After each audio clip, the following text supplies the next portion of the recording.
আমার প্রিয় শিক্ষার্থীরা, আজকে অনলাইন ক্লাসে সকলকে স্বাগত জানাচ্ছি। আজকে যে টপিক নিয়ে আলোচনা করব, অন্তরীকরণের সৃজনশীল অঙ্কের সমাধান নিয়ে। আজকে যে অঙ্কটি সমাধান করবে এটা হচ্ছে ময়মনসিংহ বোর্ড 2022-এর অঙ্ক। বন্ধুরা, তোমাদের কাছে রিকোয়েস্ট, আমরা যে কোনো বোর্ডের শিক্ষার্থী হই না কেন, আমরা যেন যে কোনো সৃজনশীল জন্য আমরা সলভ করার চেষ্টা করি এবং সেগুলো হ্যান্ড করে বা নোট খাতায় একটা মেন খাতা বা প্রাইভেট খাতা আমরা সেখানে উঠিয়ে রাখি, যাতে আমাদের সুবিধার কথা ভেবে বা ভবিষ্যতে কল্পনার কথা ভেবে বা ভবিষ্যতে যদি আমরা A+ পেতে ইচ্ছুক হই বা আগ্রহী থাকি, সে কথা কল্পনা করে বা ভেবে আমরা এই জন্য কাজগুলো করি। দেখো, আমাদের যে উদ্দীপকটা দেওয়া আছে, f(x) এর মান দেওয়া আছে e⁻x, g(x, y) = x² - y² - 7। এখন ক নম্বরে বলছে, তোমাদের বারবারই যে কথা বলি যে ক নম্বরে কিন্তু উদ্দীপকের সাথে সম্পর্ক খুব কম থাকে। বর্তমান যে অঙ্কটা, এরাও কিন্তু আমাদের উদ্দীপকের সাথে কোনো সম্পর্ক নেই। দেখো, এর মান কত হলে y = x, ব্র্যাকেট দিয়ে 1 - x, বক্ররেখার মূল বিন্দুতে স্পর্শকটি x অক্ষের সাথে 60 ডিগ্রি কোণ উৎপন্ন করে। এই টাইপের অঙ্ক তোমাদের করানো হয়েছে। দেখো, তোমাদের মনে করে দেখো, খ নম্বরে যেটা দেওয়া আছে, g(x, y) 0 বক্ররেখার 4, -3 বিন্দুতে স্পর্শক এবং অভিলম্বের সমীকরণ নির্ণয় করো। এই টাইপের অঙ্ক তোমাদের করানো হয়েছে, কিন্তু সংখ্যাগুলো পরিবর্তন ছিল।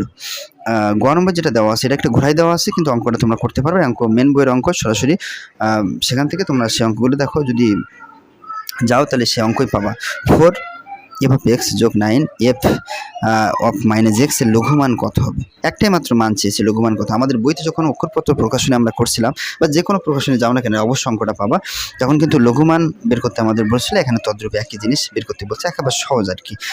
দেখো, তাহলে আমরা যে অঙ্কটা আমাদের সলভ করি, সৃজনশীল অঙ্কটা দেখো, ক নম্বরে যেটা আমাদের দেওয়া আছে, আমাদের মূলত যেটা লেখা আছে y = x মাইনাস এটা। এখন এটাতে আমরা গুণ করব, x আর 1 গুণ করলে x মাইনাস x আর 1 x গুণ করলে x²। এখন আমরা ডিফারেন্সিয়াল অন্তরীকরণ, যেহেতু x এর সাথে আছে, এখানে শুধু হয়, x এর পাওয়ারে 1 না, তাহলে 1 সাথে গুণ করলে x দুবার ছিল, একবার হয়ে গেছে। ওকে, এখানে দেখো বন্ধুরা, x আবার একটু বলি, এখানে আর 1 গুণ করলে x, এখানে দুইটা ছিল, একটা ছিল সরি, একটা কিন্তু ভ্যানিশ হয়ে গেছে। এখানে যদি আমরা লিখি 2 যদি গুণ করো, তাহলে 2a, x দুবার ছিল, একবার হয়ে গেছে এটা। এরপরে আমরা যে কাজটা করব, মূল বিন্দুকে আমরা সাধারণত 0 0 লিখি, অর্থাৎ x এর মানও 0 হবে, y এর মানও 0 হবে। স্পর্শকের ঢাল যেটা আমরা লিখবো dy/dx, এখানে মান বসাবো। এখানে কখনো মান বসানো যায় না, তাহলে a লিখবো, -2 লিখবো, x এর পরিবর্তে 0 লিখবো। এর কোনো ভ্যালু নেই, তার মানে শুধু a বসবে। এখন দেব প্রশ্ন মতে লিখবো a = ঢাল, এই যে মানটা সমান আমরা পেয়েছি, a = কত হবে, সরাসরি সূত্র লিখবা, tan কত ডিগ্রি, 60 ডিগ্রি, শর্ট করে tan 60 ডিগ্রি, tan 60 মানে √3, এটা কিন্তু অ্যান্সার। বন্ধুরা, কত সহজভাবে সুন্দর বা মজার করে অঙ্কটা করলাম, একটু মনে করে দেখো। এটা অঙ্ক আগে পিছনে করানো হয়েছে। এখন আমরা যাবো খ নম্বর, বলছে g(x) = এত দেওয়া আছে, g(x) এর মান কত, 0। এখন g(x) এর মান আবার আমাদের এটা লেখা আছে, x² - y² - 7 = 0। বন্ধুরা, কখনো যদি স্পর্শক বা অভিলম্ব বের করতে বলে, তোমাদের আবার একটু স্মরণ করাই দিতে চাই, সবসময় মাথায় রাখবে dy/dx এর মান বামে রাখতে হবে সব সময়। ওকে, তাহলে দেখো, এখানে x এর পাওয়ারে কত আছে, 2, তাহলে 2 দিয়ে সামনে গুণ করো, 2x, x এখানে দুবার ছিল বন্ধুরা, একবার হয়ে গেছে। কিভাবে, 2 থেকে 1 বিয়োগ করলে 1 হয়, এই জন্য আমরা 2x লিখলাম। মানে কথা হলো স্যার, আলাদাভাবে যে আবার করতে না, শুধু x কে করা যায় না বন্ধুরা, y কে করতে হয়। এখন যদি আমরা এখানে করি, 2 আর সামনে গুণ করো, 2 1 2, এখানে y দুবার ছিল, একবার হয়ে গেছে। এখন যেহেতু এখানে y আছে, আলাদা ভাগটা করতে হবে। কেন, আগে পাওয়ার কি করেছি, y কে করলে কত হবে, dy/dx। -7 কে যদি আমরা 7 কে করি 0, এর মান লেখা যায় না, এই জন্য লেখা লাগে না, শুনে এই জন্য লিখি নাই, = 0। এখন এই মানটা বসালাম, এখানে +2x বসে গেলে -2। সবাই পক্ষ থেকে দেখো, মাইনাস বাদ দাও, 2 বাদ দাও, কাটাকাটি করার দরকার নেই, আমি বোঝানোর পারপাসে কিন্তু লিখছি। তাহলে y dy/dx, আর এখানে x বসে গেল, dy/dx একটু বামে লিখতে হবে, আগে লিখছি, এই x এটা গুণ, বসে গেলে ভাগ, এটা 1 নম্বর সমীকরণ। তোমরা চাইলে দিতে পারো, না দিলেও সমস্যা নেই। এখন 4, -3 বিন্দুটি স্পর্শকের ঢাল কি হবে, dy/dx লিখলাম। এন্ড বর্তমানে x এর মান কত, এখানে 4, আর এটা হচ্ছে আমাদের y এর মান, তাহলে x এর মান হচ্ছে 4 লিখলাম, আর y এর মান হচ্ছে -3, মানটা বসালাম। ওকে, এখন আমরা সরাসরি স্পর্শকের সমীকরণ আমরা বের করতে পারবো, স্পর্শকের সমীকরণ। বন্ধুরা, এখন যেটা লাগবে আমাদের সূত্র হচ্ছে আমাদের y - y1 = ঢাল লিখতে পারো, এটাও লিখতে পারো, ঢাল লিখতে পারো, আবার একে m ধরতে পারো, তোমাদের খুশি। হ্যাঁ, তাহলে m লিখলাম, x - x1। ওকে, তোমরা mও লিখতে পারো, আবার ঢাল dy/dx লিখতে পারো, আবার ঢাল বাংলায় লিখতে পারো, তোমাদের খুশি। তাহলে y লিখলাম, y এর মান কত দেখো তো বন্ধুরা, y এর এখানে মান হচ্ছে, এটা হলো বর্তমানে যেটা আমরা পাইছি না, এটা কত, 4, -3, এটা বর্তমানে ধরতে হবে, এটা হলো x1, এটা y1। তাহলে y এর মান কত করবো, -3, তাহলে মাইনাস আর মাইনাস একবারে প্লাস দিয়ে দিলাম বন্ধুরা, আমি একবারে লিখলাম এম এর মান কত পেয়েছি এটা 4 কত -3। তোমরা মাইনাসটা এখানে না দিয়ে তোমরা এখানে দিতে পারো, একই কথা বন্ধুরা। এক্স মাইনাস এক্স হলে মান কত, এক্স এর মান হচ্ছে 4।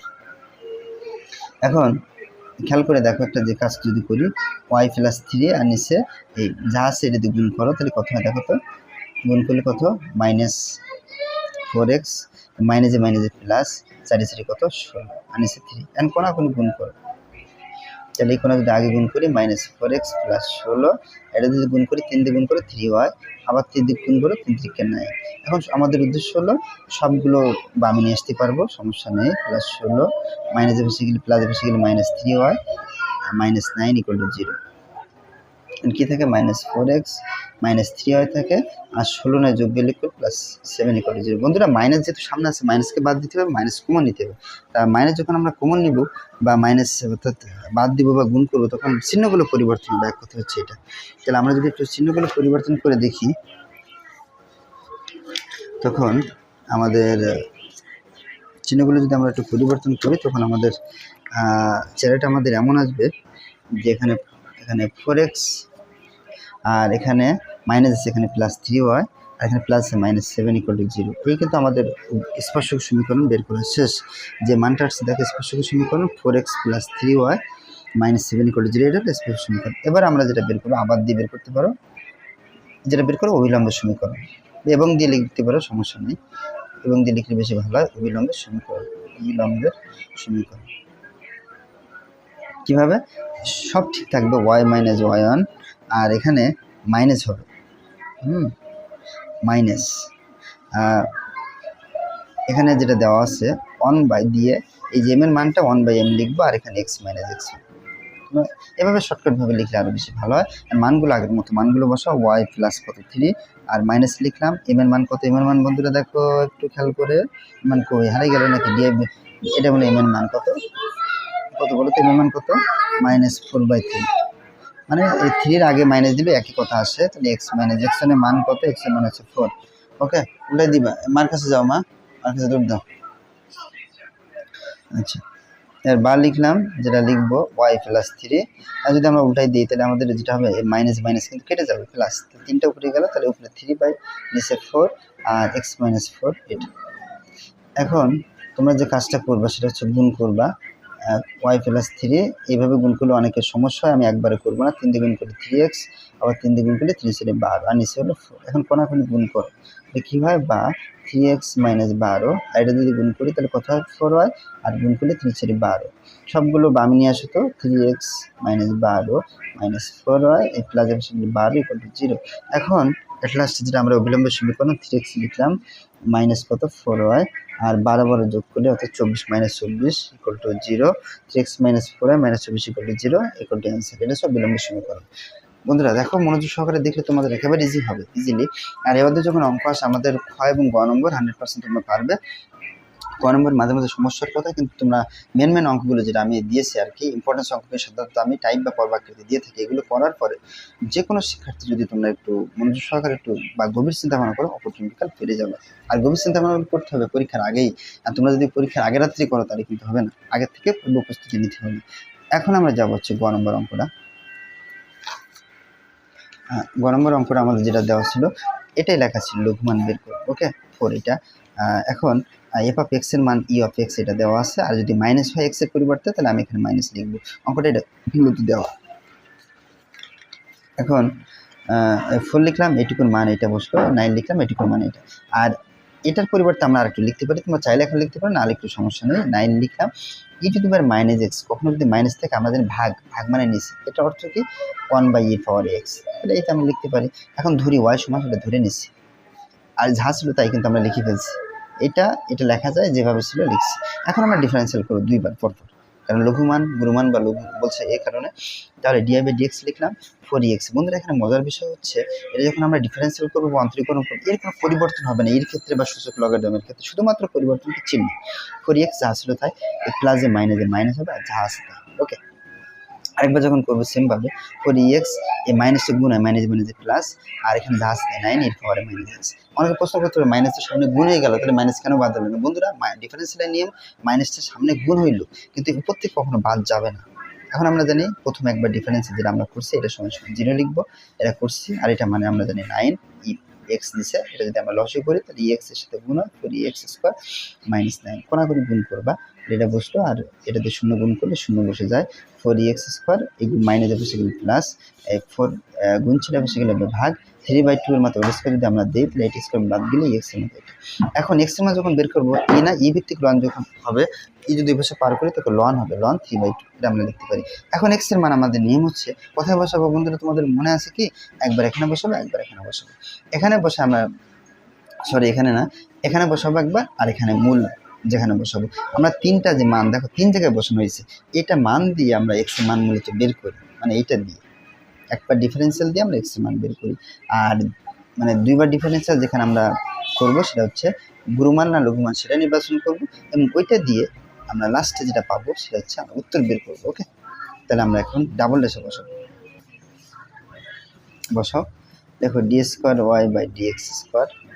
আমরা সাধারণত এখানে y2 y1 এভাবে অভ্যস্ত বা প্রাইম দিয়ে, এই জন্য এরকম দেখলে কেমন খাপসারা লাগতেছে, ভয় পাওয়ার কিছু নেই বা টেনশনের কিছু নেই, 4ex, আর এখানে যদি আমরা লিখি 9 বাই কত, এটা মানে কি ই টু দি পাওয়ার এক্স, এরকম লেখা যায় আর কি, 4 লিখলাম, লিখলাম, এক্স এর মান কত লন লেখো 3/2।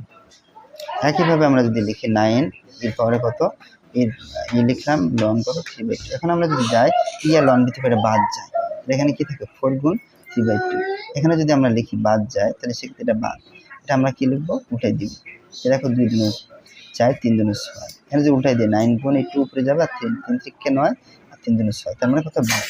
আমি তো 0 থেকে 12 তোমরা তুলনা করো তো কে বড়, 12 বড়, তাহলে আমরা জানি 0 যদি কখনো বড় হয় সর্বোচ্চ মান পাবো, এটা তো বড় না, তার মানে এখান থেকে আমরা কি মান লঘুমান বা ছোট মান পাবো, লঘুমান বিদ্যমান। ওকে, তাহলে এবার আমরা প্রথম যে মানটা ছিল আমরা এখানে বসাবো, এখানে দেখো y সমান সমান 4ex যোগ 9/ex।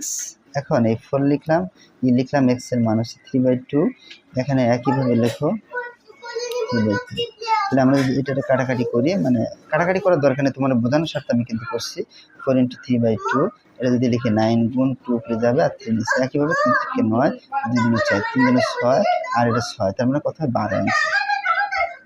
অনেকে প্রশ্ন করতে পারে স্যার এইটা আর এটা একই আসছে, আসলে বন্ধুরা একই মান যদি বারবার আসে তো করার তো আমাদের কিছু নেই, আমাদের নিয়ম ঠিক থাকলে আমাদের হচ্ছে। তাহলে লঘুমান কত, আমাদের লঘুমান আমরা পেয়েছি, যেটা লঘুমান আমরা পাইছি কত 12, তাহলে লঘুমান কত পেয়েছি 12। এখন কথা হলো স্যার লঘুমান 12 পেয়েছি, ঠিক আছে, এখন গুরুমান কত আমি বুঝবো কেমন? বন্ধুরা আগে বলছি শর্টকাট টেকনিক তোমাদের বলছি, যদি কখনো শূন্য বড় হয় তাহলে এক কথা সেখানে ভাববা গুরুমান বা বড় মান, আর শূন্য যদি বড় না হয় তাহলে এখানে শূন্য তো বড় হয়নি, এসে লঘুমান বা ছোট মান এই। কিন্তু এখন কথা হলো এই অঙ্ক যদি আরেকটা করো গুরুমান করতে যাও, গুরুমান তো চাই নাই, তখন তোমার আরেক পৃষ্ঠা করতে হবে, করে তারপর এটা কাটিয়ে দিয়ে আবার এটা করতে হবে, অত ঝামেলা করার দরকার। এক কথায় কি করবা, শূন্য বড় হলে গুরুমান হবে, আর শূন্য যদি কখনো বড় না হয় লঘুমান বা ছোট মান, তাহলে হয়ে গেল, সহজ কথা হয়ে গেল, সহজে অন্তত বোঝার চেষ্টা করবে।